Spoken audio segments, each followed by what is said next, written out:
yards. That one went to Tomlinson, I believe. You know, Chris, and two, one thing about it, going back and forth, this has been a pretty physical game. Union starting to show a little bit of fatigue, especially like you was talking about the outside, those linebackers not able to feel and to scrape like they were. And like I said, we've got somebody down. Looks like a cramp on the field. There's been some really hard hits in this game, and both teams giving it all they've got.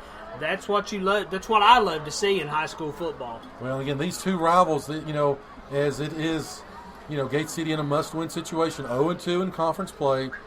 A loss here would pretty much drop them out of that contention. Of course, the playoffs is the goal. That's kind of a goal many of the players have talked about. They want to try to get into the postseason. Gate City has missed the postseason the last 2 years. As I think it's going to be maybe the center, Will Edwards, that's cramped up. It seems like every time a player goes down, they're just the right angle where I can't see their numbers. I'm guessing at that as well. But anyway, 10:34 left. Once again, folks, want to apologize to you about the microphones and a little bit of technical issues, especially in the first half. I think we've got this is Gate City Union Part 4. Yeah, I was just thinking, I believe during basketball season we had the same problems up here. We had to go in about 4 or 5 different segments. So anyway, it was number 65, Will Edwards, sophomore center for Gate City, as he'll have to come out. I'm not sure exactly who his backup is. Again, when you're talking about a roster of 30 and 35, you don't have a lot of 2Ds. That's going to be actually number 59, Cyrus Gibson, a freshman, which will replace him. 2-back set this time for Gate City. Give it to Calhoun. He's going to go up, and he's going to gain another 5-6 yards. And it's going to set up Gate City with third and manageable. Third down and about 3. Third down, about 3. The announcer finally getting in sync with me a little bit. It's about time they start listening to us. So, critical possession for Gate City. The clock is now under 10 minutes. 9:54. 28-6, but Gate City's driving. They're in a 2-back set. Motion goes to the right-hand side. They're going to give it to Blanton around the corner. He's got a step. He's going to go up, and he's going to get a first down. If they say he was down, the ball came out. He's going to be right at it. They popped him short of the down marker, but then he was able to fall forward. So it's going to depend again on the referee's spot. And give him a first down. Gate City. Gate City, again, fighting hard here. By my calculations, this was their 9th third down, and they've gotten 3 of them. So the stat numbers are coming up a little bit as they have it now 1st and 10 from the 24-yard line. Back in the T formation as Reed will take it this time. Take it by himself. Quarterback keeper goes up. He's going to gain and get about 3 or 4, maybe 5. If he continues to roll, they'll give him more, but they finally stop him from rolling. That could be a new offensive play. Just keep rolling until you hit a goalpost. We're going to hit T formation, roll right. Give him 4, 2nd down and 6. Backs in the backfield are going to be Blanton, Tomlinson, and Calhoun. Pretty much have went most of the way. Again, Gate City depleted with 3-4 backs out tonight. As John Sally will split left this time. 2-back set. Tomlinson is the power back to left-hand side. It's going to be a quick pitch to Blanton. Blanton not able to get outside. Looked like a face mask, no call. Tackle by C.J. Jones.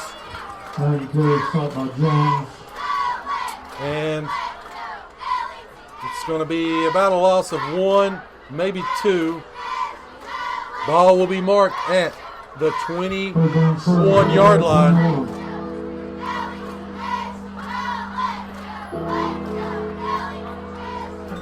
Chris, we're staying consistent, and then all of a sudden you get that negative play.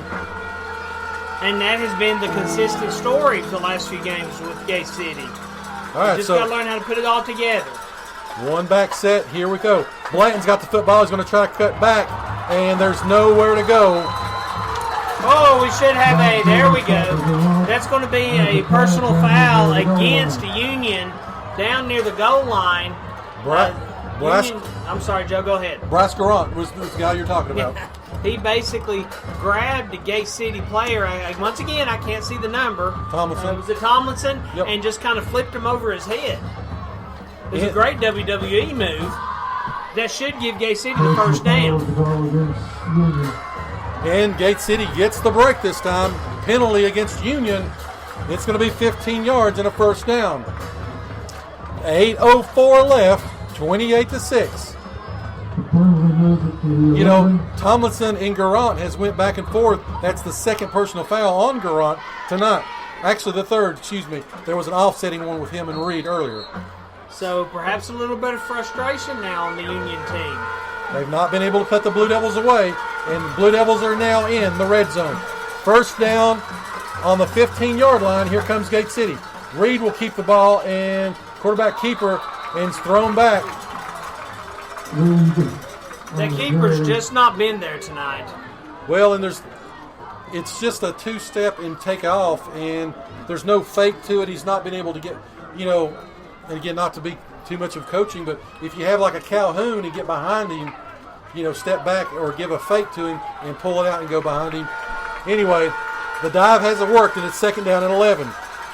Reed under center. Gate City in the tee. Calhoun goes up the middle. He blasts his way. Touchdown, Big Blue. Michael Calhoun exploded, and once again, a Union defender paid the price as he bowled over him at the goal line. And all of a sudden, Gate City has now got 2 touchdowns on the board, both by way of Calhoun. 7:16 left. Gate City will go for 2. Joe, we've got us a ball game. Union not able to put the Blue Devils away. Here comes Gate City. They're back in the tee. Once again, they give it to Calhoun. Once again, Calhoun goes. And once again, Calhoun crosses the stripe. 2-point conversion is good. The Blue Devils have closed it. It's 28-14, 7:16 left. A major difference I've noticed between the Gate City team this year and last year, this team has not given up.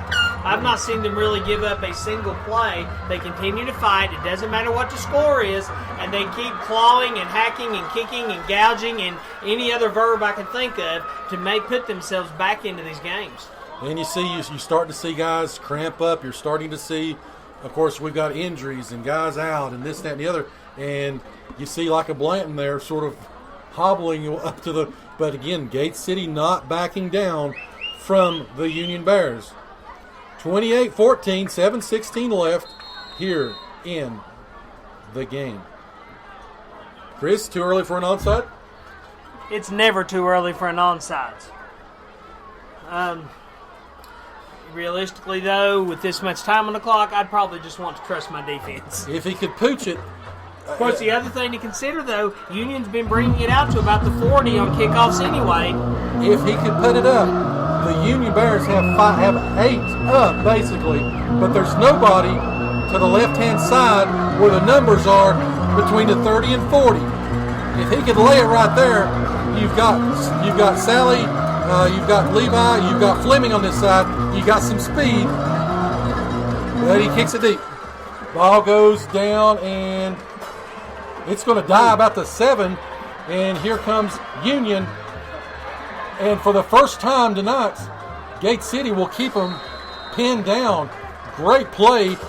Reed kicked it over their heads. Again, that was returned by Antoine Jenkins, but he only got it to the 20. I think Jenkins thought the ball was going out of bounds. I did also, and it got to just about a foot from the sideline and just stopped rolling. So he was forced to pick it up, and at that point it was too late. And for the first time all season, you're starting to see not dew, but a little bit of moisture on the football. So maybe a slick ball as well, so maybe a fumble coming. I didn't know you were a meteorologist also. Actually, I studied for a while. All right, so Union now in a 2-back set, one split to the right. And they're going to give it to Polier up the middle, but Gate City says, we won't have that tonight. Great play by the Blue Devils. Number 84, Devon Clark, the freshman, steps up. Gate City stops them. It's 2nd down and 10. Clock does run, though, 6:45. As Calhoun motions to the crowd, the Gate City, and again, everybody stayed here, Chris. There's nobody left. 2 back set once again, 1 split to the left-hand side. Gate City, there's a pitch out to the left-hand side, and Gate City stops them once again. It's going to be 3rd and long.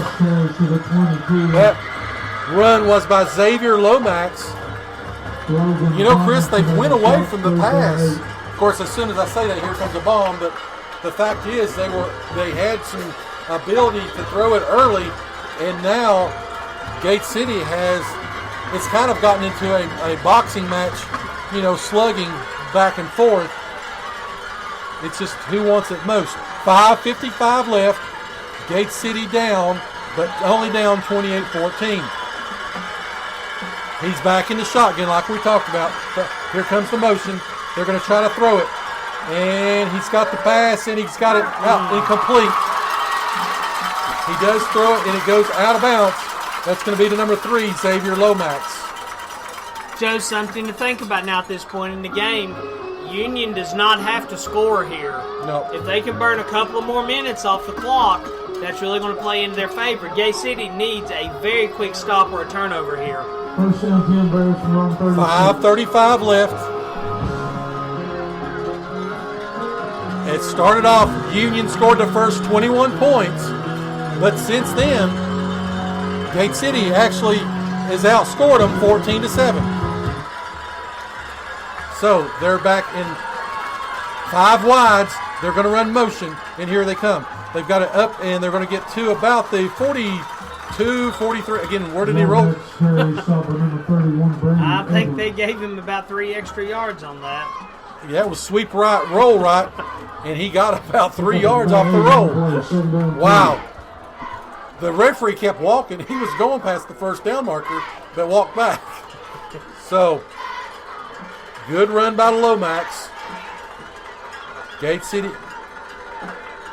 in desperate need of a stop now. 4:40. The clock is becoming a factor. Union in shotgun formation. Polier to the right.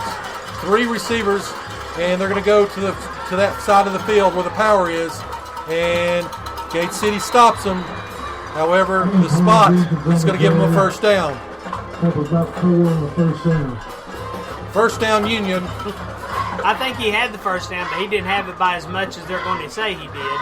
I believe they gave him about an extra yard there, but that's really irrelevant at this point. Gate City needs to stop this clock. Both teams have all 3 timeouts left. Brody Gibson done a very good job. Been a good quarterback for Union. He's not really done a lot of things a lot of mistakes young quarterback does. But anyway, they're back in the shotgun formation. Motion comes left. They're going to run that scissors play to the right. And it's going to be stopped this time. Great play by Blanton. Great play by Luke Reed. And Gate City calls for a timeout. Timeout, Gate City. It's going to bring up about 2nd and 8 when we come back. Hopefully Gate City can keep them in that 3rd and long situation. But they really need to stop here in the ball back. So, of course, the down marker guy went up to about the 47. Now he's walked back to about the 50. So, depends on, I guess, the rotation of the earth. I don't know how they come up with it. Well, if Gate City can get the ball back quickly, they may have to, well, they need to fall back on that ability they showed to strike really quickly, get a score, so they can get the ball back again and have time to hopefully tie this game. Again, Coach Housewright basically pushing all of his chips to in the middle of the table right now by going by using his timeouts. Chris, I don't know. They're working on somebody over here. Is that Garant or is that Polier? I have no idea with the jersey off. So Somebody's shoulders looks like it's giving them some problems though.